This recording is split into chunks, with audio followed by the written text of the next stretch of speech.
Hello, for today's video, I want to look at, we're continuing with the three Shavuos, the three oaths that are central to anti-Zionistic thought. And first I want to talk about hadadiyut, השבועות, תלויות, זו בזו, that this is the interrelationship, that one side is dependent upon the other in terms of the Shavuos. In the last few generations, starting about 150 years ago, there have been several of the Acharonim that have said there's a connection between the Shavua of not going to Eretz Israel with force and the Shavua placed upon the non-Jews of lo yishtabdu behem yoter b'dai, not oppressing them too much. So, in Tekufa Agdula of Rabbi Menachem Kasher, he quotes Rav Shlomo Clogger and Rabbi Kolomayער as saying, המלך והממשלה עוברים על השבועות, ורודפים את ישראל ומשעבדים אותם, that if the king and the governments transgress the Shavua and pursue Israel and enslave them, as rashai Yisrael gamken לעבור al Shavuotam, then Israel is allowed to transgress their Shavua of not taking over Eretz Israel in force. Now, as you recall, the Satmar Rebbe, almost all of his anti-Zionistic thought was based upon these Shavuos. And when he addresses this, he says, V'yesh apikorsim she'omrim shekevan she'umos lo kaimu es hashvuos. There are those heretics that say, because the nations of the world did not fulfill their Shavuos, lechen yesh gam lanu chas v'shalom heter la'avor ala Shavua. Therefore, we, God forbid, have permission to transgress the Shavua. V'zeh hevel hevalim. This is vanity of vanities, nothings. Shein elo hashavuos tluos b'zeh, because the Shavuos are not dependent one upon the other. The oaths are not interdependent.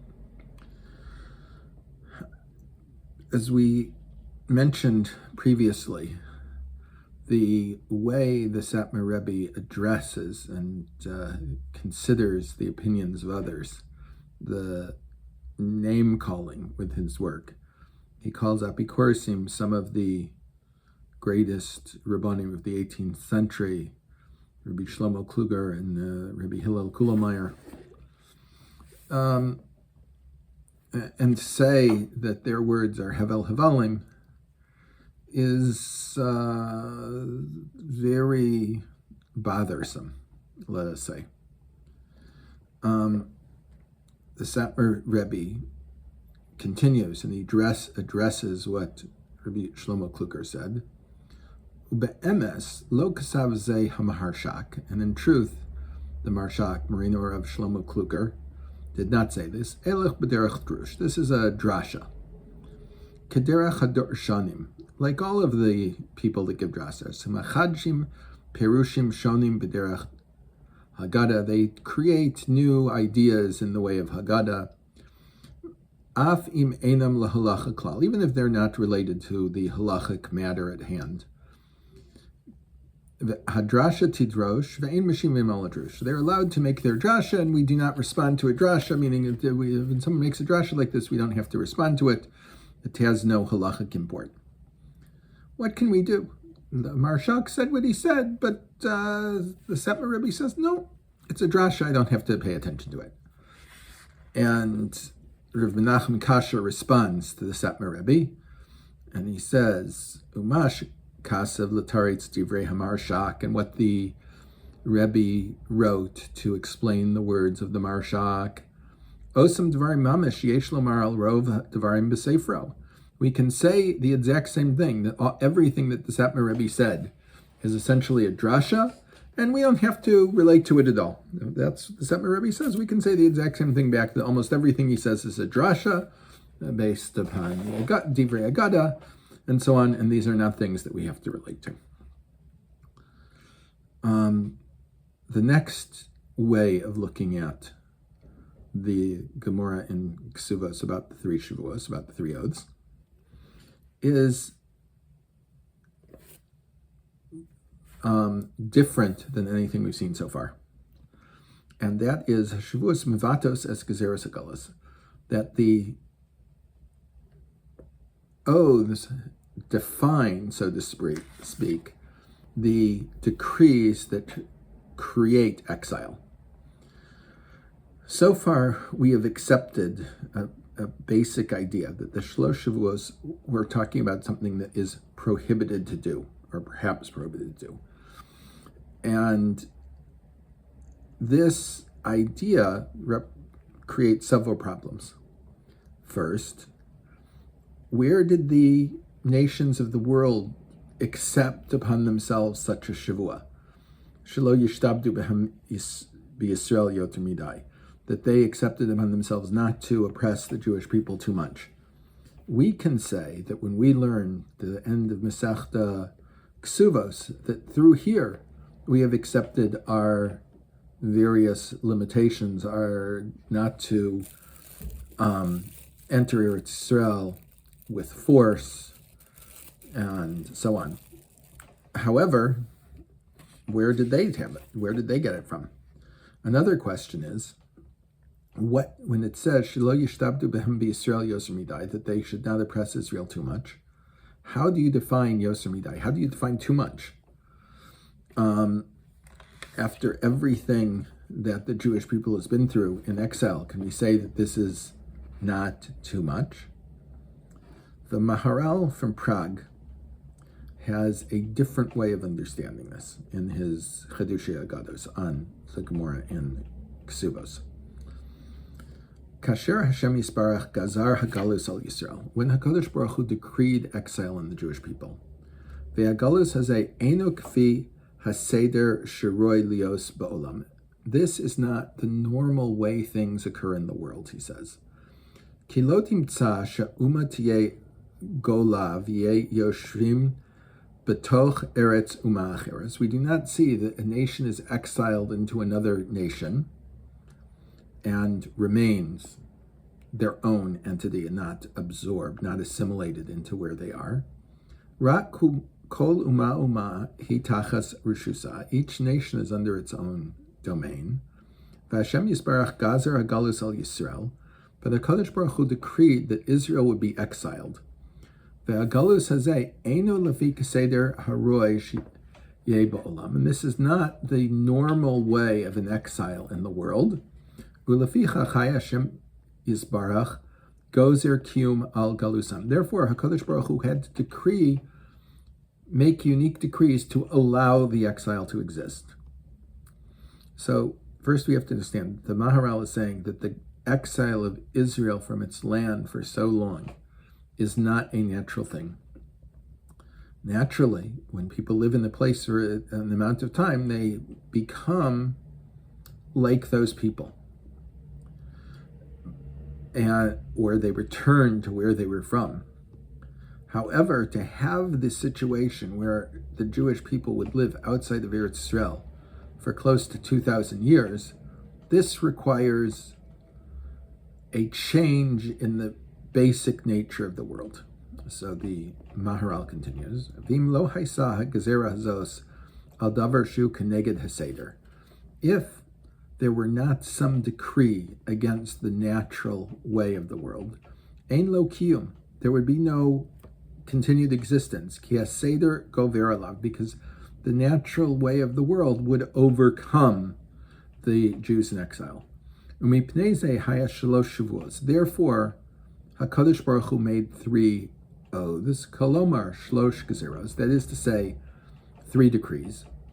Ha'echad shelo yeh bitul es hagalus atzmo. The first one is that there should be no negation of the exile itself. V'lo yeh tosefes, and there should be no addition to it. V'lo yeh legiraon, there should be nothing taken away from it.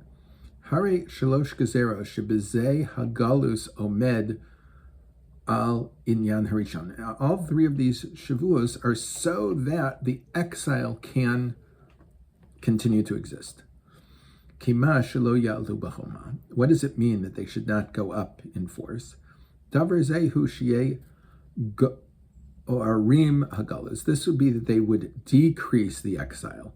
Basher galus hu apirut, because galus is the separation of us from our land and then us from God. Vehem yalu b'choma b'kibbutz la'aretz harihu davar ze nechshav giraon hagalus. And therefore, if Israel would return to its land before the appropriate time, this would be a decrease, a subtraction from the exile. V'lo yishabtu behem yoser midai, that the nations of the world shouldn't oppress Israel too much. He tosefes galus. This is that there should be no addition to the exile. V'shelo yimredu, that they shouldn't rebel. Davar ze neged hagalus atzmo.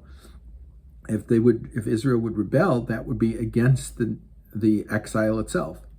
Kasher yimredu be'umos v'lo yikabel ol shelahem alehem, that they would rebel against the nations of the world and not accept their rule over them, the nations of the world's rule over Israel. Ein kan galus, there would be no exile. V'harei lacha shlosha dvarim elu hen amidas hagalus. Therefore, these three things are the things that allow the exile to continue.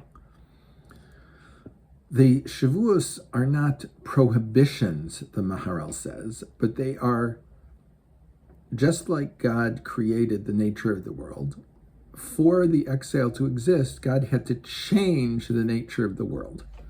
And these are the ways in which God changed the natures of the world so that Israel could be in Galus for a very long, extended period of time.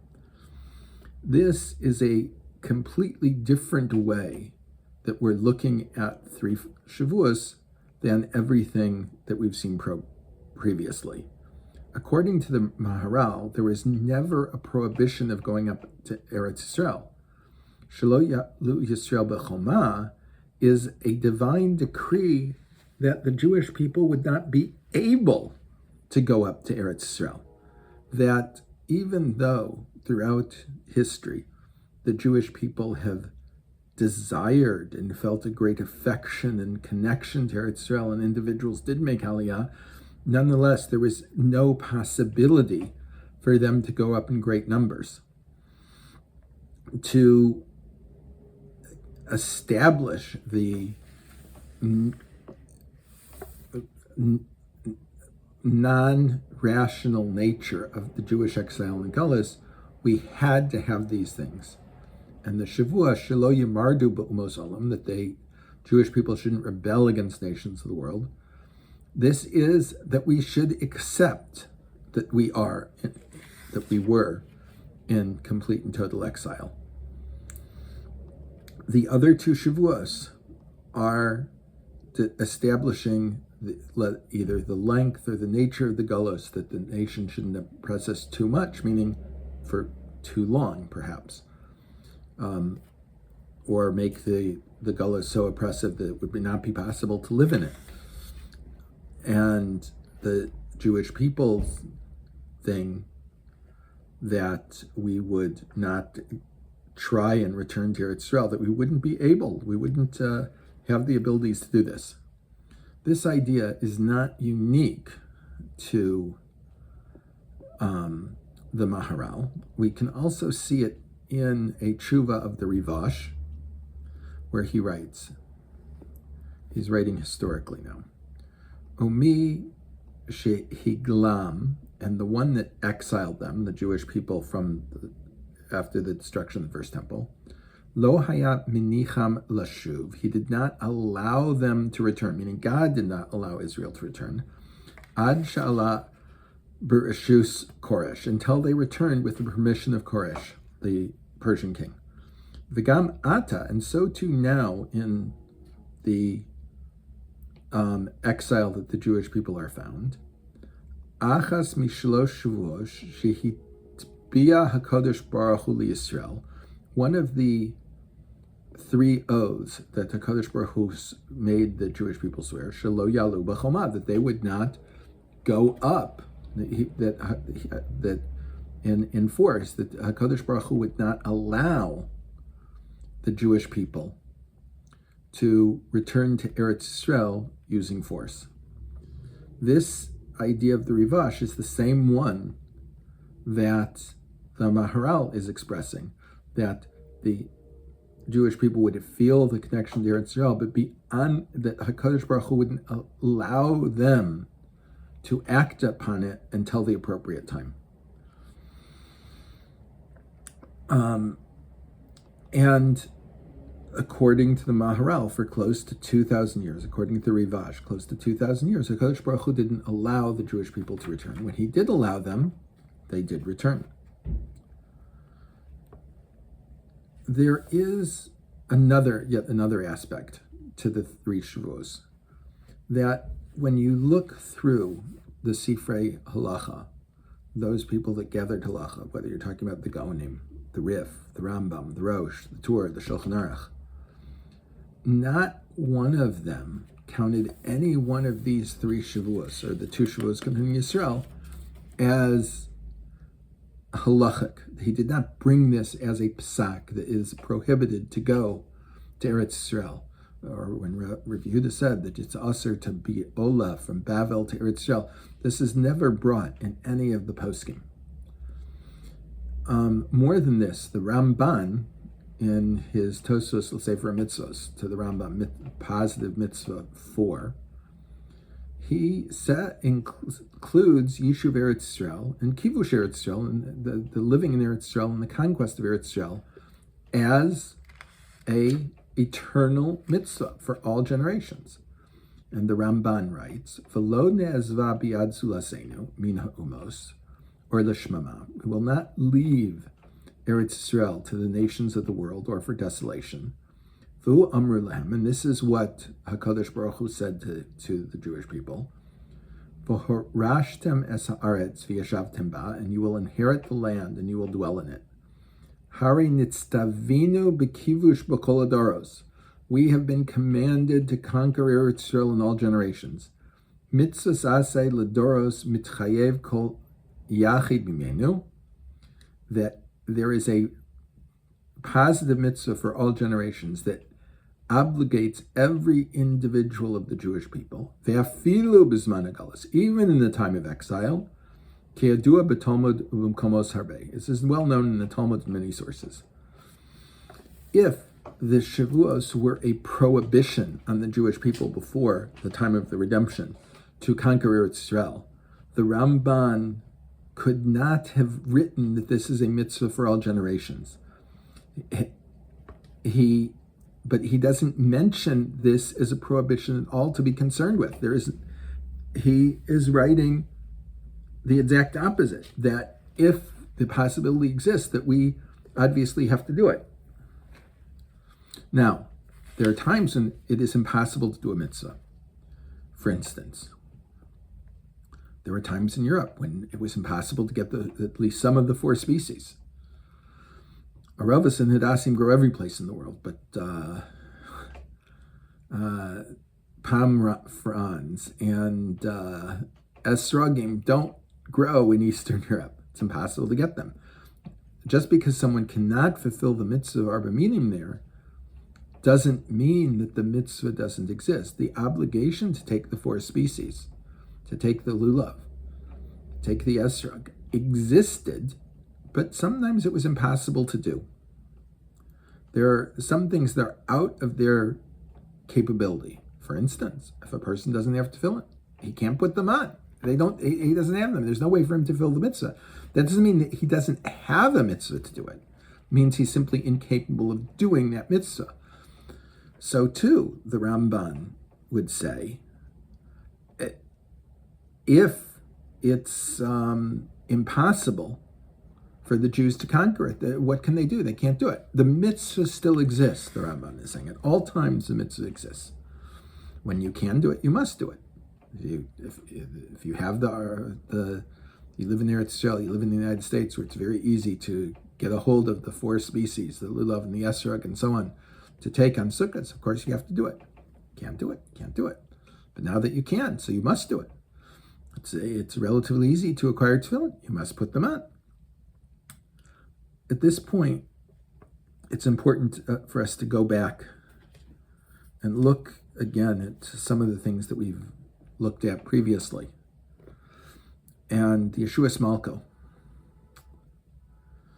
Rabbi Yeshua Mikutno wrote, as we've seen, Ubepratata, and specifically now, Inu Hatshuka HaGedolah, we have seen the great desire, Hen Ba'anishim B'chusei, whether it be people of lesser religious concern, Hen B'beinu, whether normal people, Hen Yesharim B'osam, or whether they're upright people in their hearts, Karov Levadeish Nitotzeitz Ruach HaGedolah.